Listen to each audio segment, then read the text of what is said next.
오늘 제가 발표할 주제는 놀이, 그 이상의 효과에 대한 주제를 발표를 하겠습니다. 만나 뵙게 돼서 반갑고요.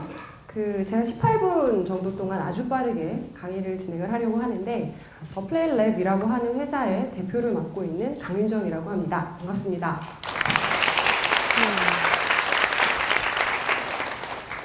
대놓고 플레이라고 하는 단어들을 마구잡이로 쓰고 있습니다. 회사명도 플레이랩이고요. 그리고 저희 회사에 저를 비롯한 모든 직원들은 플레이어라고 하는 직함을 달고 있습니다. 저는 대장 노릇을 하기 때문에 치프라고 하는 걸 앞에다 달았고요. 미스테리어스, 다움, 이런 다양한 자기 마음대로 앞에 자기가 형용사를 붙이면 그것이 그 사람의 직함이 되는 형태로 회사를 이상하게 운영을 하고 있는데요. 저는 하는 일은 개인과 조직의 창의에 관련된 부분을 교육을 하고 그리고 조직의 창의 컨설팅을 진행을 하는 업무를 하고 있습니다. 회사를 창업한 지는 지금 5년 차 정도 됐고요. 4년 정도 동안 제가 받았던 수많은 눈물 없이 들을 수 없는 이야기들을 오늘 아주 살짝 놀이라고 하는 컨텐츠를 기반으로 이제 이야기를 해보려고 합니다. 아까 제가 놀이라고 하는 플레이라는 단어를 워낙 많이 썼다고 말씀을 드렸는데요. 저희 회사가 저희가 단독으로 개발한 이론 모델도 있고 그리고 프로그램도 있습니다. 저희가 창의 교육과 컨설팅을 어떤 매개체를 가지고 하냐면 보이다시피 스트래티지 플레이라고 하는 프로그램들을 독자적으로 개발을 해서 이 프로그램을 가지고 기업을 아니면 사람을 보다 더 창의적으로 변모시키고 그들이 스스로 갖고 있는 창의적인 강점과 역량을 스스로 끄집어낼 수 있는 역할을 할 수 있도록 저희가 캐탈리스트, 그러니까 촉매 작용을 할 수 있도록 저희가 도와드리는 역할을 하는데요. 사람들이 많이 말했던 이 플레이, 하필이면 많고 많은 방법들 중에 교육을 할 때, 그 신성한 교육을 할 때 감히 네가 플레이라고 하는, 놀이라고 하는 걸 어디다 갖다 붙이느냐 라는 반응을 가장 많이 들었습니다. 왜 하필 놀이냐는 거죠. 그쵸? 아니군요. 네, 반응이 없으신데. 네, 놀다라고 하는 단어가 가지고 있는 사람들이 기본적으로 생각하는 고정관념이 있다는 걸 발견했습니다. 제가 왜 놀이를 선택했는지에 대해서 오늘 여러분들께 이런저런 관점들을 말씀을 드릴 건데 놀다, 여러분들은 과연 어떤 이미지와 정의로서 받아들이고 계신지 궁금한데요. 단어에 대해서 한번 생각해 볼 때 가장 쉬운 방법은 반대말을 생각해 보는 겁니다. 자, 여러분, 놀지 말고 땡땡땡을 채운다고 해봐요. 자, 여러분들 초중 고등학교를 다니시면서 엄마한테 한 번쯤은, 적어도 한 번쯤은 들어봄직한 말이 뭐죠? 놀지 말고? 그쵸. 다 들으셨군요. 네. 그쵸. 놀지 말고 공부해. 졸지 말고 공부해. 이런 얘기 항상 듣습니다. 자, 그분들이 학교를 가고 졸업을 하고 직장에 다닙니다. 그러면 또 상사가 이야기하죠. 놀지 말고 그쵸, 일 좀 해라 라는 이야기를 많이 하십니다. 즉, 공부와 일의 정반대편에 뭐가 있어요? 네, 놀이가 있습니다. 어찌 생각을 하면 우리 지금 동양 문화권, 특히나 그 유교적 사상이 아주 팽배한 이런 동양 문화권에서는 사실은 예의범절도 중시하고 수련의 과정들을 중요하게 생각하는 이런 문화권이기에 감히 하찮은 놀이라고 생각을 할 수도 있을 것 같고요. 산업혁명 이후로 인간이 사실은 하나의 어떤 삶의 그 조직의 구조로서 자기가 본연의 생산성을 극대화할 수 있는 노동의 역할로서 사실은 인간을 바라본다면 놀이라고 하는 건 또 당연히 비하되고 하찮게 여겨질 수밖에 없을 것 같기는 합니다. 플레이라고 하는 단어들에 대해서 사람들이 갖고 있는 다양한 파생어들을 한번 살펴봤어요. 자네 요즘 뭐하나? 저 놀고 있습니다. 라고 하면 당연히 실업 상태를 말을 하죠. 저 기계 놀리고 있다. 고장이 나지 않았거나 고장이 나지 않았다면 분명히 할 일 없이 그냥 자리만 차지하고 있다라는 비효율의 극치를 보여주는 단어일 수도 있고요. 좀 가짠다. 속된 말로 그냥 죄송합니다. 꼴값 떤다라고 했을 때 사람들이 많이 하는 게 놀고 있네 라는 말을 제일 많이 씁니다. 그리고 어떻게 좀 연결돼서는 안 될 것 같은 사람들끼리의 어떤 관계를 지칭할 때도 뭔가 노란하다라는 이야기를 쓰죠. 그리고 지금 뒤편에 계신 분들이 단순히 키가 커서 뒤편에 있으신 게 아니죠. 뭐 해당될지 모르겠는데 모든 초중 고등학교의 뒤편에 앉은 아이들은 키가 커서가 아니라 껌 좀 씹고 좀 노는 그런 친구들이 많이 뒤에 있습니다. 노는 애들. 그리고 놀림감이 되다 혹은 놀이개. 이런 단어들은 다 놀이에서 파생되어 나온 말들입니다. 놀이는 왜 이렇게 됐을까요? 좀 놀면 안 될까요? 우리 근데 좀 다른 영역을 생각을 해봅시다. 정말 혁신적인 것들을 다 가져다준 정말 대단한 뭐 지금은 스티브 잡스를 제가 띄워놨는데 그 아바타를 만들었던 제임스 카메론 감독을 비롯한 정말 창의적인 사람들이 했던 그 말들을 나중에 한번 인터뷰한 것들을 찾아보시면 굉장히 공통적인 이야기들을 많이 합니다. 마치 서울대 가고 하버드대 간 아이들이 저는 단지 예습과 복습을 철저히 했을 뿐이에요 라는 과외는 저와 상관이 없다라는 말을 하듯이 그들이 항상 하는 얘기는 나에게는 일은 일이 아니었다. 나는 그저 신나게 즐기면서 일했을 뿐이다 라고 얘기해요. 또 놀이의 약간 다른 측면입니다. 그럼 그 사람들은 일과 공부와 놀이가 결합됐다는 얘기일까요? 저는 이 부분에 집중을 했습니다. 지금 어떤 화면이 보이시죠? 이 아이가 도대체 어디서 뭘 보고 어떤 표정을 짓고 있는 걸까요? 넋이 나갔죠. 여러분들도 이런 표정을 지으실 때가 있습니다. 그쵸? 침만 안 흘렸지. 뭔가 마음에 안 들어요, 지금. 자, 이 사진들은 영국의 사진작가 러비 쿠퍼라고 하는 사람의 마이 게임 페이스라고 하는 작품입니다. 그 중에 제가 일부를 발췌를 했는데 거의 대부분의 아이들이 게임을 하면서 짓는 다양한 희노애락이 담겨져 있는 표정들을 찰칵찰칵 순간들을 포착을 해서 전시를 했어요. 여기서 그가 자기가 이런 작품을 해보면서 한 가지의 단어를 꼽습니다. 바로 이멀전이라고 하는 단어를 꽂아요. 정말 온 막 정신과 마음이 글로 다 쏠려 있고 열정적으로 몰두한 어떤 최고 경지의 상태가 이 사진들에 담겨져 있다. 단지 노는데 게임을 할 뿐인데, 그쵸? 저는 여기에 초점을 맞췄습니다. 왜 교육에 여러분들 수학 정석 풀면서 막 저런 표정을 지을 수 있을까요? 전 아니라고 생각을 하거든요. 그렇다면 딱딱하기만 하다고 생각되는 이 교육이라고 하는 컨텐츠에 즐겁고 재미있고 몰입할 수 있는 무언가를 갖다 붙여준다면 그 효과는 엄청나리라 라는 생각을 했죠.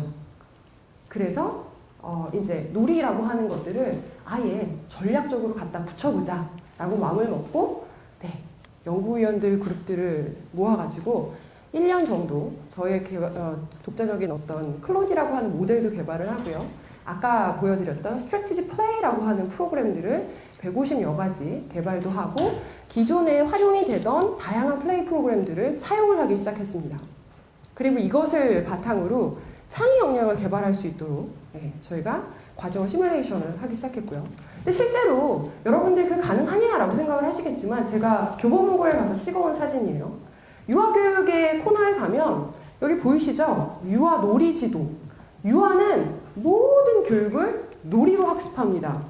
즉 이게 굉장히 개별적이거나 아예 불가능하다라는 게 아니죠. 여러분들 생각을 해보시면 아이들은 소꿉장난을 하면서 사회생활의 기본을 배웁니다. 자, 그런 형태로 교수법을 활용해보자 라고 접근을 했습니다. 게다가 창의 교육이라고 하는 건 재밌어야지 그 효과가 훨씬 높아지죠. 머리와 마음이 말랑말랑해야 그만큼 흡수력이 좋기 때문에. 그래서 성취형 학습 교수법이라고 하는 교수법을 제 마음대로 만들었습니다. 그래서 무조건 놀고 그 다음에 공부할 거 공부하고 받아들이면 되겠다. 근데 다행히 저만 그런 생각을 한 건 아니었어요. 그래서 LXD라고 하는 교수법이 있습니다. 그 러닝이라고 하는 학습과 배움을 experience, 경험치로 바꾸는 거죠. 그래서 그것들을 전략적으로 디자인을 하고 교육을 시키거나 학습을 시켰을 때 그 사람이 그냥 달달달달 암기해서 외우는 게 아니라 경험치로서 받아들이고 그 경험은 얼마든지 다양하게 변형이 가능한 경험으로서 자기 머릿속에 입력이 되고 학습이 되게끔 하는 거죠.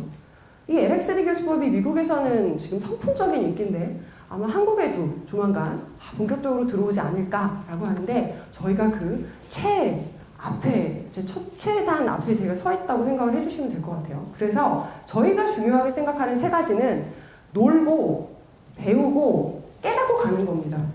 그렇죠? 그래서 실제로 내가 이 놀이라고 하는 현실과는 조금 다른 가상의 시나리오 상에서 가상의 리얼리티를 실제로 체험을 하고 그것들을 실제 체험치를 가지고 현실에 반영시킬 수 있는 것. 그거보다 더 효과적인 교수법은 없을 것이다 라고 생각을 한 거죠. 근데 제가 그래서 그 프로그램을 1년 동안 만들었어요. 그리고 대학들을 찾아다녔습니다. 왜냐하면 이런 교육은 대학생들이 받았으면 좋겠다라고 처음에 생각을 했어요. 그래서 뭐 이 학교를 비롯한 몇몇 대학들의 문을 두들겼더니 이런 반응이었죠. 됐거든요. 당신은 뭘 보고 내가 이 프로그램을 받으며 감히 이 교육의 신성한 컨텐츠에 말도 안 되는 뭐 레고 블럭 갖고 뭘 해? 이런 반응이었어요. 할 수 있어요 라고 아무리 외쳐도 냉랭했습니다. 그래서 저는 할 수 없이 기업의 문을 두드렸어요. 너네 조직에 창의가 필요하지 않겠니? 라고 하면서 기업의 문을 두들기기 시작했고 운 좋게 몇몇 클라이언트의 교육을 성공적으로 마무리를 지으면서 입소문이 조금씩 나기 시작했습니다. 자랑질을 시작하기 시작했죠, 제가. 네. 그래서 더 플레이 랩이라고 하는 회사는 플레이와 인사이트 이 두 가지의 모듈을 왔다 갔다 하면서 창의 역량 교육 그리고 나아가 혁신 컨설팅까지 하고 있는데 사진을 보시면 아시겠지만 뭔가 기존의 이렇게 일방적인 강의, 교재를 밑줄 치면서 외우는 강의와는 조금 다른 모습이 보이실 겁니다. 제가 몇 가지 사진을 가져왔는데요. 레고 블럭을 가지고 리더십 교육을 합니다. 상상이 되십니까? 팩맨을 가지고 자신의 강점을 찾습니다. 그리고 아이데이션은 무조건 포스트잇으로 샤워를 하죠. 커뮤니케이션 역량을 살펴보기 위해서는 그림 동화책을 가지고 놉니다. 그리고 프로토타입, 실험, 도식화 이런 역량을 위해서는 파스타 가라. 여러분들 뭐 마시멜로 챌린지라고 하는 플레이도 아실 텐데 그런 것들을 활용해서 놀이를 하고요. 그리고 나무 블럭들을 이용해서 전략을 짜는 플레이도 합니다. 그리고 이거는 해외 신입사원 모듈 때 썼던 건데 흑인도 보이시죠? 공장놀이를 해서 신제품 프로토타입도 하고요. 그리고 스토리텔링 아이데이션도 합니다. 자, 이 중에 스트래티지 플레이가 정확히 뭔지 모르겠다. 앞에서 자꾸 놀이 하는데 그게 뭔지 모르겠다고 하시는 분들을 위해서 제가 간단한 설명을 하나 해드리겠습니다. 자, 리더십을 처음에 강의를 한다.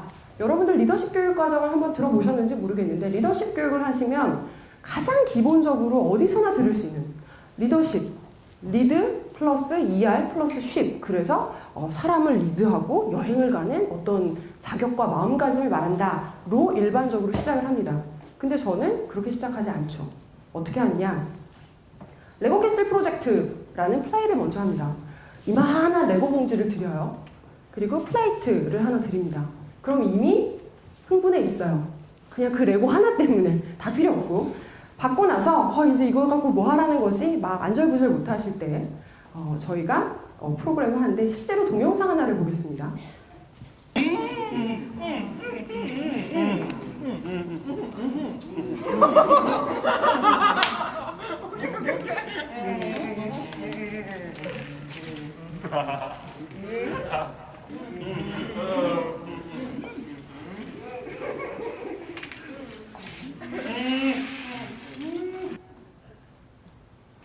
이게 무슨 바보들의 행진인가 싶으시겠지만 이 규칙들을 조금 제가 설명을 드릴게요. 자, 리더십 프로그램을 하기 전에 발제 플레이로 먼저 하는 겁니다. 레고 블럭을 이만큼 줍니다. 플레이트 드리고 자, 이제 이 레고를 이용해서 성을 쌓을 거다. 레고 캐슬을 쌓을 거다. 한 10명에서 12명 정도를 한 그룹으로 만들고 레고 성을 쌓을 건데 그냥 쌓으면 당연히 재미가 없기 때문에 저희가 비밀 지령을 드립니다. 그래서 각기 다른 비밀 지령을 10개 내지 12개를 인당 주죠. 자, 그 비밀 지령은 당연히 자기만 읽을 수 있고 나만이 알 수 있는 비밀 미션이며 실제로 성을 쌓을 때 본인이 그 미션을 완수해야 됩니다. 이 미션에는 뭐가 적혀 있느냐? 자, 어떤 사람은 당신은 이 그룹의 리더입니다. 어떤 사람은 당신은 위아래는 상관없지만 양옆은 무조건 다른 색깔의 블럭들이 꽂혀야 됩니다. 당신은 성문을 만드는데 성문이 세로가 긴 게 아니라 가로가 길게 만들어야 됩니다. 당신은 창문을 4개 만듭니다. 당신은 성에 있는 모든 창문의 크기를 다 다르게 만들어야 됩니다. 당신은 이 그룹의 리더를 발견해서 무조건 도우세요. 이런 등등의 아주 다양한 모르는 상태에서는 컨플릭이 일어날 수밖에 없는 미션들을 주죠. 그리고 정확하게 15분을 드립니다. 자, 여기 땅! 그러면 이런 상황이 발생이 돼요. 말을 못하죠? 말을 못하게 해요, 저희가. 반전으로. 그래서 마스크를 드리기도 하고, 마스크를 드리지 않으면, 말을 하면 저희가 뿅망치를 갖고 다니면서 머리를 사정없이 때립니다. 예. 근데 저희가 더 극적인 재미를 두기 위해 3가지를 더 가능하게 해요. 하나는 얼마든지 크게 웃을 수 있다. 말은 못하지만. 2번째는 폭력을 허용합니다. 그래서 옆 사람을 팍 때려도 전혀 말리지 않습니다. 네. 뭐 밖으로 막 쫓아내기도 하고 막 책상 밑으로 넣기도 하고요. 별별 방법들을 다 쓰세요. 3번째는 제일 중요한데 개 짖는 소리를 낼 수 있게 합니다. 자신의 감정 상태를 개 짖는 소리를 표현하는 거죠. 그러면 각 팀마다 도견이 있습니다. 그래서 그런 사람들이 자신의 개 짖는 소리를 어필을 하면서 더 극적인 재미를 두는 거죠. 자, 처음에 준 15분 동안은 당연히 성을 못 쌓으세요. 거의 100팀 중에 100팀이. 왜냐? 성 쌓을 수 있을 것 같으시죠? 실제로 하면 성이 안 쌓아집니다. 그 이유는 절대 커뮤니케이션이 되지 않기 때문에 내 것만 해요. 내 것만 하거든요. 내 것만 하니까 협업이 이루어지는 게 아니라 분업이 됩니다. 그래서 남이 내가 이렇게 쌓았는데 저 사람 자꾸 뜯어요. 그럼 열받죠. 막 때립니다. 이런 것들이 계속 반복이 됩니다. 그래서 결국 15분 동안은 결코 성을 쌓지 못해요. 근데 저희가 중간에 퍼실테이터가 개입을 해서 조금 더 피드백을 드립니다. 자, 지금 보니까 전혀 소통이, 커뮤니케이션이 이루어지지 않았어요. 자, 각각의 미션을 다시 한번 생각을 하시고 협업을 하게끔 지금 분명히 레고 성을 쌓으라고 했지. 물론 개별의 미션이 있지만 다시 한번 발상을 전환을 해서 각자 서로 소통할 수 있기 때문에 그 방법을 창의적으로 한번 사고를 하시고 협업하는 방법들을 고려해 가시면서 성을, 공동의 미션을 꼭 한번 이뤄보시다라고 다시 피드백을 드리고 나서 다시 똑같이 15분을 드립니다. 그러면 놀랍게도 100팀 중에 100팀이 완성을 하세요. 자, 그 이유는 하나입니다. 뭐예요? 리더가 적극적으로 개입하기 시작해요. 첫 번째는 뭐야, 이거 뭐 하라는 거야, 이런 반응이었다가 이제 정말 이렇게 해야겠구나 하면서 리더가 적극적으로 개입을 하시고요. 그냥 내 스스로의 어떤 내 미션만을 생각하는 게 아니라 보다 더 넓은 관점에서 그 플레이에 대해서 생각을 하고 미션을 완성을 하려고 하는 거죠. 모든 플레이가 끝난 다음에 랩업을 합니다. 서로의 미션들을 맞춰보기 시작해요. 근데 놀랍게도 2번째 시즌에는 서로의 미션을 거의 다 아십니다. 그런데 그럼에도 불구하고 제일 못 맞추는 미션은 당신이 이 그룹의 리더입니다 라는 미션을 제일 못 맞추세요. 그런 미션이 있을 거라고 생각을 못해요. 그러면은 저희가 이제 랩업을 할 때 일으켜내죠. 당신이 리더다. 이 사람이 리더였는데 이 사람 뭐 했냐? 라고 물어보면 다른 사람들은 뭐 잘 모르겠다. 뭐 이렇게 레고 블록 떨어지면 좀 주워주더라. 뭐 다른 팀 가서 막 부시고 다니더라. 뭐 이런 정도의 피드백을 줘요. 그 사람은 소극적인 리더인 거죠. 어떤 리더는 굉장히 적극적으로 개입해서 모든 플레이가 완벽하게 이루어질 수 있도록 하는 리더도 있고요. 어떤 리더는 아예 처음 시작부터 플레이트를 위로 듭니다. 그래서 막 말은 못하지만 와서 이렇게 한 개씩 꽂으라고 팀원들한테 얘기를 손짓발짓을 해요. 그럼 다른 사람들은 그 사람이 리더라고 인식을 하는 게 아니라 저 사람의 미션은 와서 한 개씩 꽂으라고 하는 건 줄 알고 한 개씩 꽂아요. 독단적 리더의 전형입니다. 그 리더가 그런 리더십을 발휘했을 때 15분 안에 성이 쌓일 것 같습니까? 절대 못 쌓입니다. 저희는 이 플레이가 끝난 다음에 실제로 조력자의 역할을 했던 사람이 리더를 잘 발견을 해서 도와줬는지 거의 대부분 90% 이상이 발견하지 못합니다.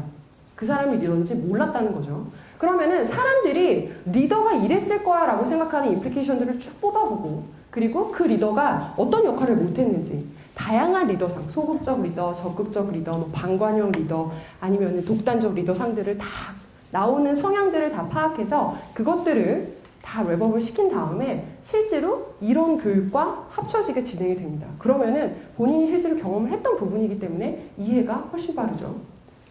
이게 바로 스트래티지 플레이입니다. 그래서 이런 식으로 뭐 커뮤니케이션, 리더십, 창의 역량 개발 등등 다양한 컨텐츠를 하면서 기업들이 점점 저희를 좋아해 주시기 시작했고요. 지금 실제로 많은 대학과도 일을 하고 있습니다. 놀아라! 라고 저는 감히 이야기를 하고 싶고요. 기존에 그 놀이라고 하는 콘텐츠를 교육과 이렇게 일치시키지 않았던 기존의 선택은 감히 틀렸을 수도 있다라는 말씀을 드리고 싶습니다. 이 세 가지, 놀이로서 발견될 수 있는 이 세 가지는 결국 21세기에 창의적인 인재로 거듭나야만 하는 우리 지금 이 생존의 방정식에서 보다 효과적으로 즐거움을 줄 수 있는 가치와 방법이 아닐까 싶고요. 마지막으로 여러분들이 이제는 리더십이 아닙니다. 플레이어십으로 거듭나시기를 바라면서 놀이에 대한 고정관념을 조금 깨시고 보다 적극적이고 희망적인 메시지로 놀이를 바라봐 주셨으면 좋겠습니다. 감사합니다.